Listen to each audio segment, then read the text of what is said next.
One वगड़ा ने केड़े केड़े शहर गाम ने शेरे शेरे रण मावावे वन मावावे दरिया मां पण चेर उगावे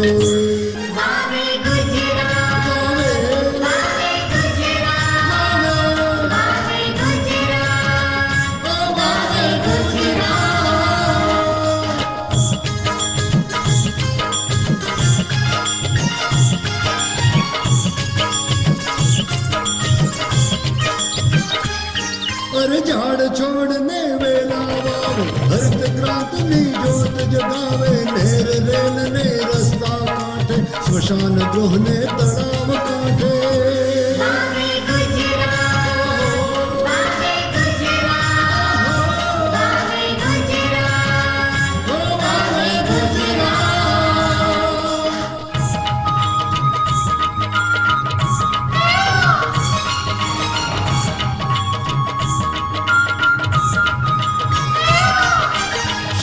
संकुल घर आंगणे नाना मोटा खेतर पाड़े नवचर जलचर स्थळचर माटे लाकड़ा चारा बळतण माटे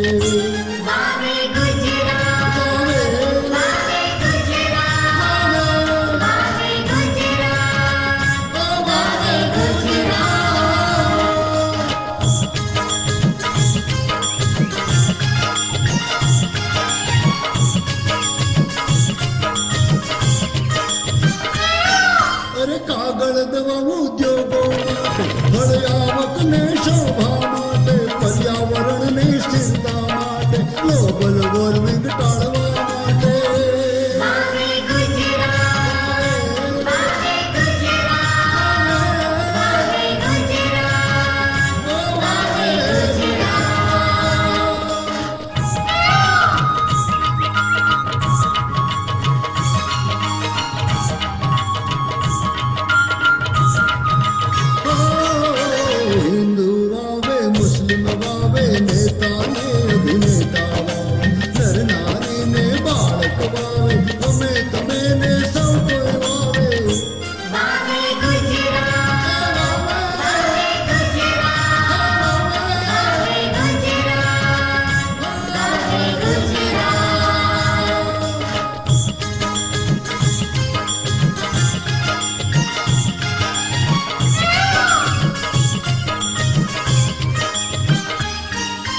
धार्मिक राष्ट्रीय पर्व प्रसंगे जन्म मरण यादगार प्रसंगे छोड़ महिरण छोड़ तणोए संदेशो पण फैलावे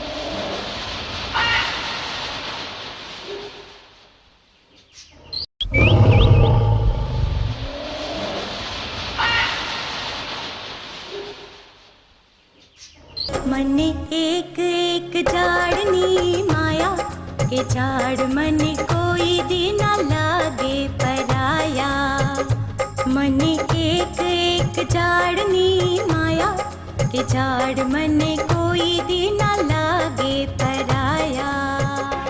સફળ વૃક્ષ ઉછેર માટે આટલું અવશ્ય કરો। કોઈપણ વિસ્તારમાં આજુબાજુ મળી આવતા હયાત વૃક્ષોની જાતો વાવેતર માટે પસંદ કરવામાં આવે તો તેનું પરિણામ સારું આવે છે, જેથી યોગ્ય વૃક્ષની જાત પસંદ કરવી જોઈએ। પોલિથીન બેગ્સની સાઇઝના ઓછામાં ઓછા 1.5 ગણી ઊંચાઈના ખાડા ખોદવા જોઈએ, જેથી રોપાના મૂળિયાને વધવા માટે પોચી જમીન મળી રહે। ખાડામાં રોપા રોપતા પહેલા શક્ય હોય તો વર્મી કમ્પોસ્ટ ખાતર 2 થી 3 કિલો, ડીએપી ખાતર 25 ગ્રામ તથા ઉધઈનાશક દવા 2 ગ્રામ થોડીક માટીમાં મિક્સ કરી ખોદેલ ખાડામાં નાખવી જોઈએ અને ત્યાર પછી આ મિક્સરના ઉપર ખાડામાં રોપાની વાવણી કરવી જોઈએ। પોલિથીન બેગને બ્લેડથી સાવધાનીપૂર્વક ચીરો મારી માટીના પિંડથી દૂર કરવી અને માટીનો પિંડ ભાંગી ન પડે તે અંગેની કાળજી રાખવી જોઈએ. રોપાને ખાડામાં સાવધાનીપૂર્વક એ રીતે મૂકવા જોઈએ કે માટીના પિંડની ઉપરની સપાટી જમીન લેવલે સમતલ રહે અને રોપો સરખી રીતે સીધો ઊભો રહે. રોપાને માટીના પિંડ સાથે ખાડામાં મૂક્યા પછી ચારે બાજુથી માટી નાખી પગથી વ્યવસ્થિત દબાવવી જોઈએ, જેથી મૂળિયાના ભાગે ખાલી જગ્યા રહેવા પામે નહીં. રોપા રોપાયા પછી વ્યવસ્થિત ખામણો બનાવીને રોપાને પૂરતું પાણી આપવું જોઈએ. રોપા રોપાયા બાદ વરસાદ ન થાય તો દર 8 થી 15 દિવસે પૂરતા પ્રમાણમાં પાણી આપવું જોઈએ. દરરોજ પાણી આપવું યોગ્ય નથી. રોપાને ચરિયાણ, દવ વગેરેથી યોગ્ય રક્ષણ આપવું જોઈએ. મને એક એક ઝાડની માયા કે ઝાડ મને કોઈ દી ના લાગે પરાયા.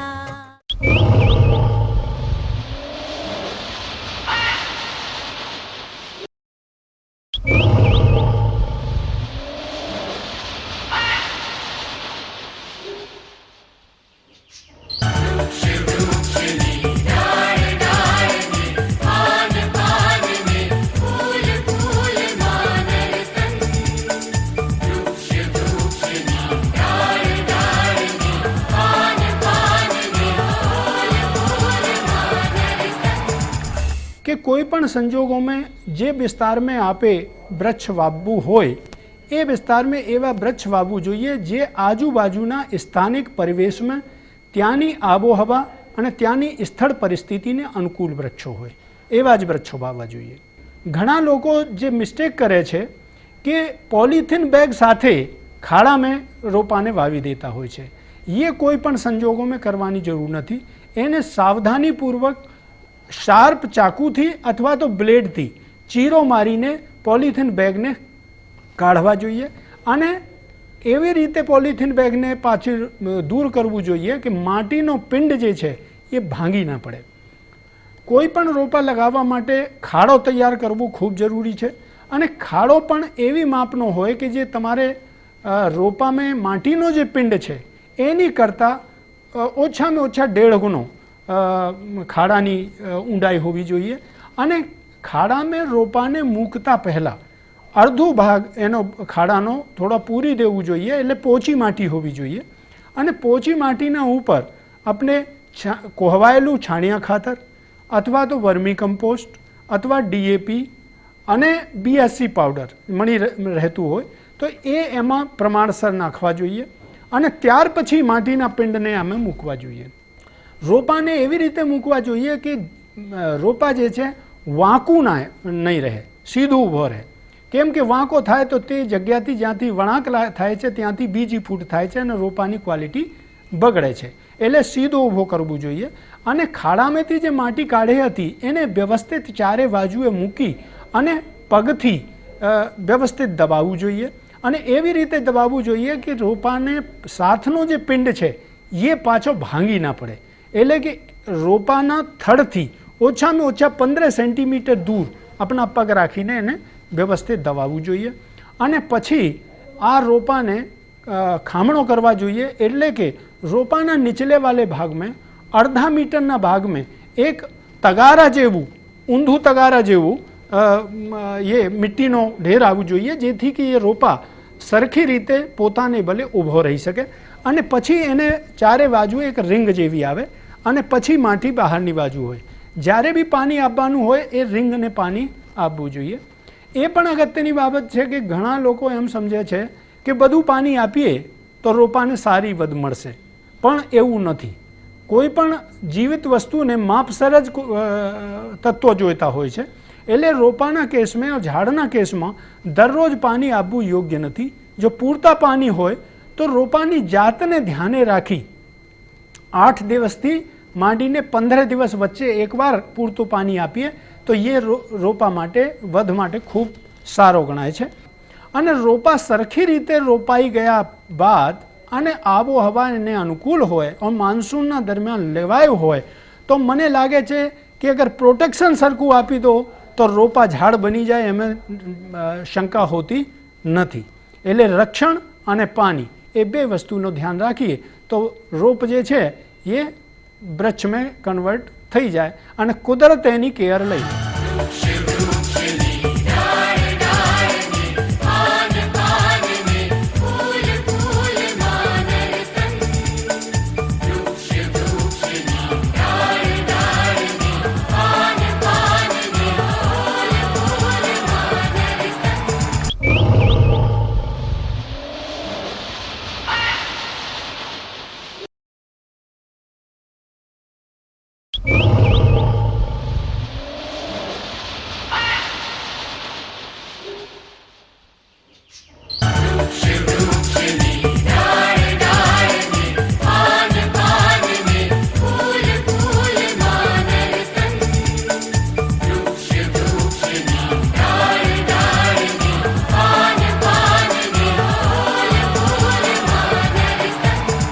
સફળ વૃક્ષ વાવેતર કરવા માટે આપણે આટલા મુદ્દાઓ ધ્યાને લઈએ. ખાસ તો જે જગ્યાએ આપણે વૃક્ષો વાવવા માગતા હોઈએ એના આજુબાજુ જે કંઈ વનરાજી વૃક્ષો આપણને દેખાતા હોય એ પ્રકારના વૃક્ષો વાવીએ તો સફળતા વધી જાય છે. વૃક્ષ વાવવા માટે ખાડો જે બેગનો રોપો લાવ્યો હોય પોલિથીન બેગની સાઇઝ કરતાં 1.5 ગણો ઊંડો હોવો જોઈએ. એ એટલા માટે છે કે રોપો વાવતા પહેલાં થોડીક મીટ્ટી પોચી ભરવામાં આવે તો એના મૂળ સારી રીતે અંદર જમીનમાં વિકાસ કરી શકે. રોપો રોપતા પહેલાં ખાડામાં 2 થી 3 કિલો વર્મી કમ્પોસ્ટ ખાતર, 25 ગ્રામ DAP, 2 ગ્રામ જેટલો ઉદયનાશક પાવડર, આ તમામનું મિક્સર ખાડામાં નાખી ત્યારબાદ એના ઉપર રોપો રોપવો જોઈએ. પોલિથીન બેગના રોપાને આપણે બેગ સાથે ખાડામાં વાવવાનો નથી. રોપો રોપતા પહેલાં બ્લેડથી કાળજીપૂર્વક પોલિથીન બેગને ચીરો મારી અને બેગ પિંડથી દૂર કરી દેવાની. ત્યારબાદ પિંડ ભાગે નહીં તે રીતે પિંડ સાથે રોપાને ખાડામાં વાવવો જોઈએ. પોલિથીન બેગ દૂર કર્યા પછી રોપાને ખાડામાં વાવતા પહેલાં ખાડામાં રોપો ખૂબ ઊંડે પણ ન વવાય, ખૂબ ઉપર પણ ન વવાય. એ કાળજીપૂર્વક બહુ ધ્યાન રાખવાનું છે. અને જમીનના બરાબર લેવલ બરાબર રોપાના ઉપરનું પિંડ જમીન લેવલે રહે તે પ્રમાણે સાવધાનીપૂર્વક રોપવો જોઈએ. માટીના પિંડ સાથે રોપાને ખાડાના મધ્યમાં રોપી દેવાનો.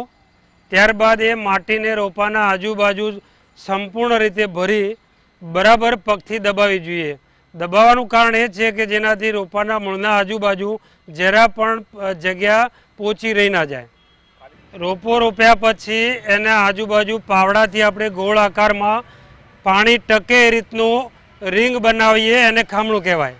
એ ખામણામાં આપણે પાણી આપીએ એટલે રોપાને જરૂર પૂરતું પાણી રોપાના મૂળમાં જાય. રોપો રોપ્યા પછી રોપાને રોજ પાણીની જરૂર નથી. એને અઠવાડિયે અથવા 15 દિવસે એકવાર પૂરતા પ્રમાણમાં પાણી આપી દેવું એટલું જ પર્યાપ્ત છે.